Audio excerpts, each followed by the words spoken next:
that a gorgeous piece? It's so simple and sweet and melodic. It's the very first invention, two-part invention number 1 in C major, in the key with no sharps or flats. And what I just played, the scale, is what Bach had in mind with inventions 1, 2, and 3, is to build a piece around the scale, to acquaint the students with what a scale sounds like. He actually wrote this for his eldest son, Wilhelm Friedemann, and in the Klavierbuchlein. And this was the very first start teaching piece.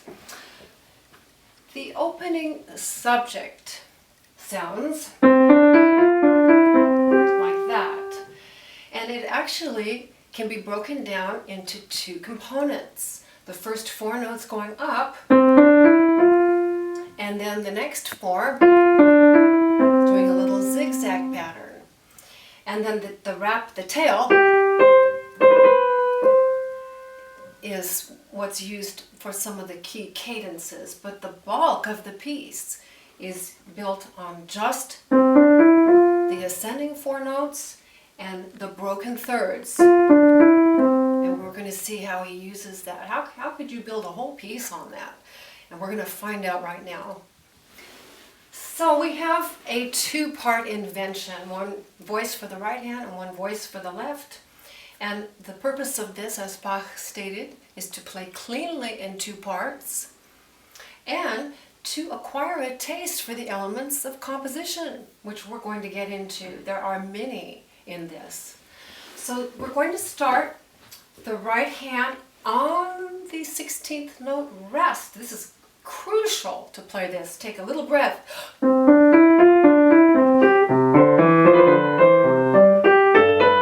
to G. Now that was just the first 2 measures, just the statement. In the right hand, left on C, and then up to the dominant and G. Now at the beginning of our second line, we get developmental material. And I'll first play just the left hand alone. Remember our rising 4-note motive? Well, he does the 4 notes, but in half the tempo. That's called an augmentation. It just means twice as slow. So, but he's going to use this now as a developmental passage to get to a new key. So the left hand alone, those 4 notes are down a 6th, down another 6th, a F sharp. And then, can you tell? We're leading. Now here's one last line. Sounds like G to me.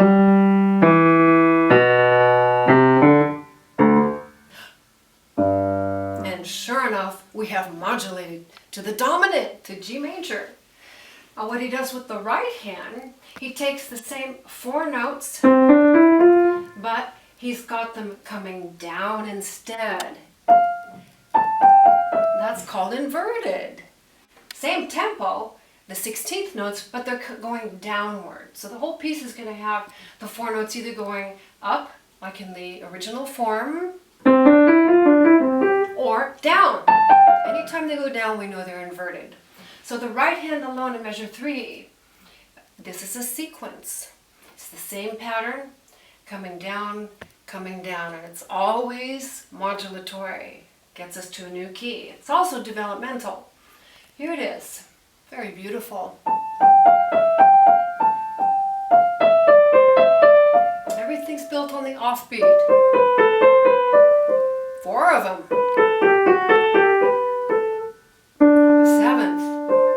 Lovely skip. Now climbing up the G major scale.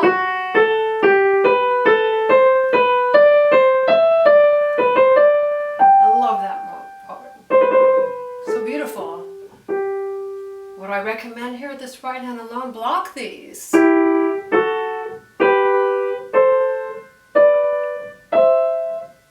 They work as pairs. Fingers 3-1 and 4-2. 3-1 and 4-2.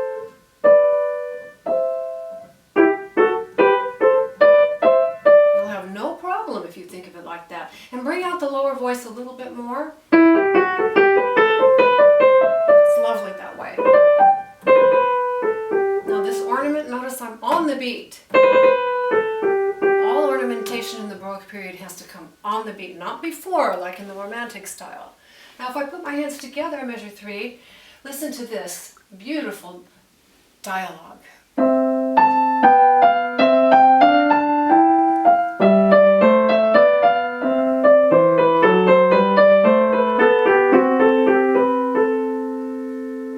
Now again, I'm going to play this with just the basic outline, and listen to how stunning the intervals then become. Tenths. Tenth, tenth, tenth, tenth.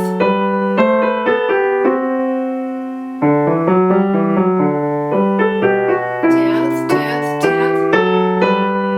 Now diverge, and another tenth.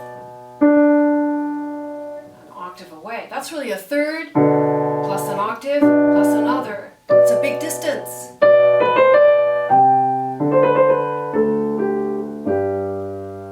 You can do something which is very fun to do to test whether the interval is a third or a fourth, is to take one of those parts and move it up the octave so they're right next together.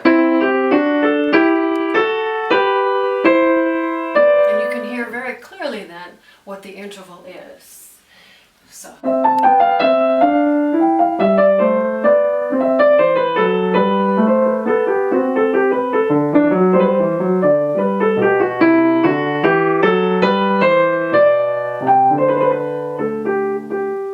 Going on now. This is developmental. Now we have invertible counterpoint. Always happens in inventions. It just means what the right hand started with. Now the left hand starts with. We're just flipping who got to go first. So now the bass, the left hand, goes first. Again with the syncopation. Little breath, 16th rest. Dilating, I take a little breath. It's a light, it lifts you. So that's the character of this piece. Right away you see that 16th rest. That means something. That means you're light. You're just, it's almost like a ballet dancer.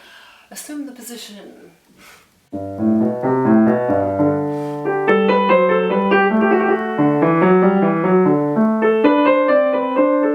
Now those are just a series of subject statements. And then, but this one didn't go here, did it? No, it didn't. It went from D. So we're already different. And to make matters more, answer. Going on. It's getting a little murky here. Tonally. Okay. We know we have modulated ever so fluidly into D minor. We almost don't even know it. Going on at the top of page 2, we have our second long sequence. And this is a good opportunity for me to show you what you get with your chart, the map of the entire piece. I made this up. This is called a satellite view. I've never seen this before. And I adore this. I actually build my lessons from satellite views because I can see the entire landscape. Just like when you're flying in the plane and you can see all those cornfields and circles and squares of different colors, you can't possibly see on the ground. And here we have the same idea. I have my entire piece at a glance. And taking my protractor, I have color-coded our opening thematic material of the subject, measures 1 and 2 in red, 4 of those. Our first sequence here, which made that beautiful dialogue of tenths, modulating to our new key of G. Here's another 4 repetitions of the subject, this time in G. See, this is the same material. Now we're diverging, what I just finished, getting into the D minor area. And we're at the top of page 2 now. This is our second sequence. It's exactly the same material that we had Here, I put it both in the green box, and actually we have a final. So same, same, same. Isn't that beautiful? So starting on this one now, you can see now we're at the last part of the piece. And this is where it gets difficult, it gets complicated, gets a little dark. Let's take now this as written, measure 11, the top of page 2. Now right here we actually have, so we know the descending 4 notes going down, that's inverted. The right hand is still going up, down a 6th,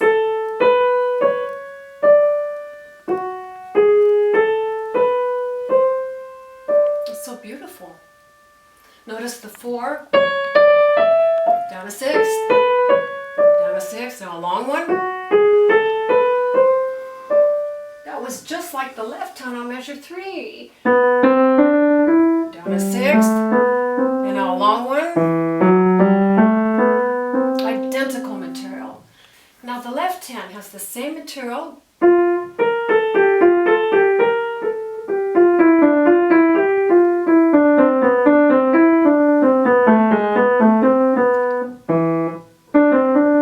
It's identical.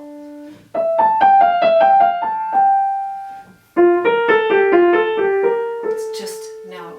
Now these harmonies played together.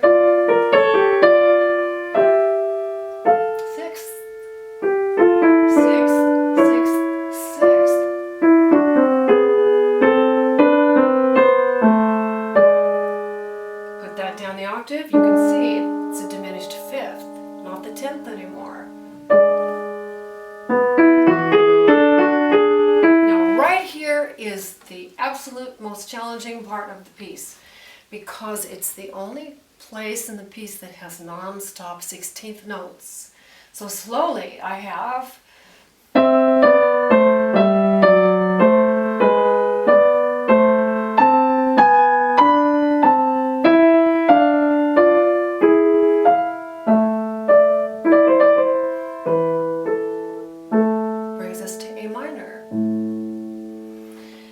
taking our left hand alone, I can block this. Remember the broken thirds I showed you? In the right hand, the left hand gets it now. So that's also, practice it like that.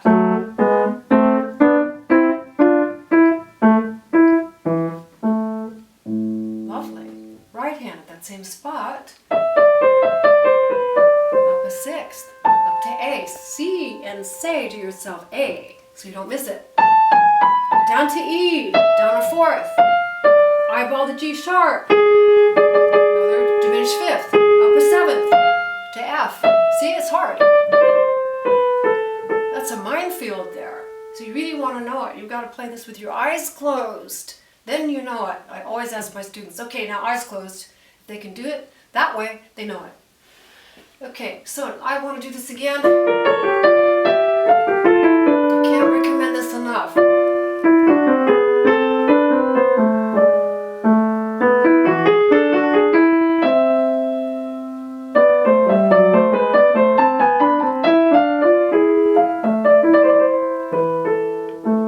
Now we're A. Now after all of that, we need a little mental reprieve. And we get it. We get half notes. We get these beautiful half note that goes forever. Forever. And down a step. Forever. How beautiful. Now this is very interesting because what we started at the bottom of page 2, I had put in a little orange box here because it was a series of imitations between the left and the right and the left and the right. He's using that idea and further developing it here into 4 measures. And the hitch is, this time it's a combination of inverted subjects and subjects in the original configuration, and then inverted and then original. So let's put the parts together here and listen for that. Here's the inverted.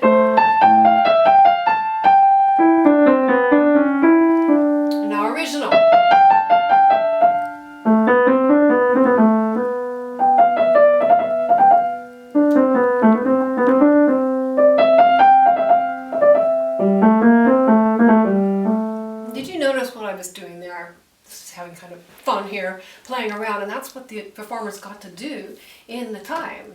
In fact, it was such a common thing to do that after the piece was written, Bach went back later and did a second version of this piece with the passing notes. Every time there's a third, he filled it in. That's called a passing tone. But it looks like a triplet in your music, but that's not how you play it. It has to either be long, short, long, or short, long, short, long. It has to be in duples. That's the performance practice. So take your pick. You can add these whenever there's a broken third, as long as it's in that duple meter. And that's a lovely thing to do. And the same thing with your ornaments. I recommend playing no ornaments at first, just to get the melodic outline very clear in your ears, and then add the ornaments later, or the passing tones filled in at your own discretion. It's just nice. It gives a little variety. Straight.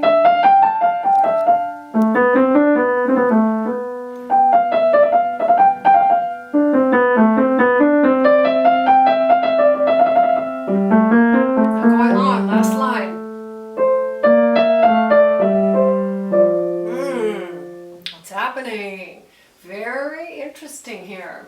Going on now to our last sequence on the last line here. Bach is doing, for the first time, he's taking our or and going up.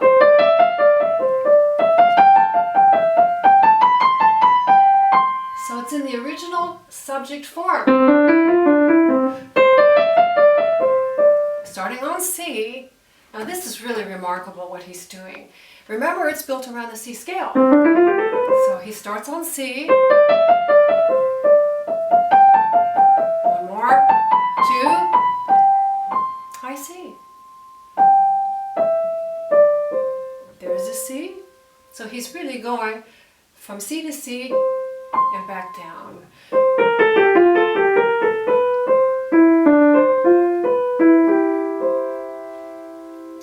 At the bottom of the page here.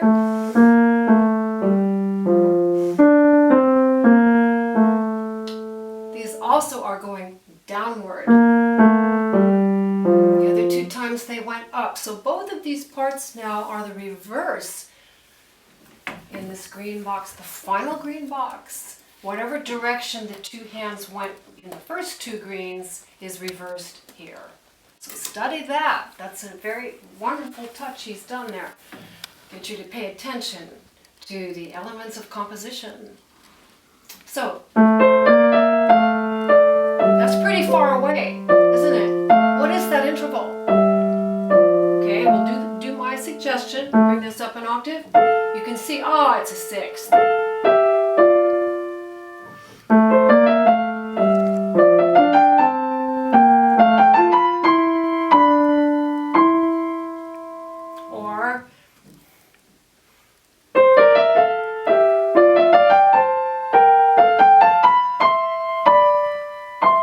Great, so beautiful. Now, as written, climbing up the 6th, another 6th, the top, and a leap of a 9th. First one. Remember our other 2 here? 7th or 7th. This one is 9th. There, you're not expecting it.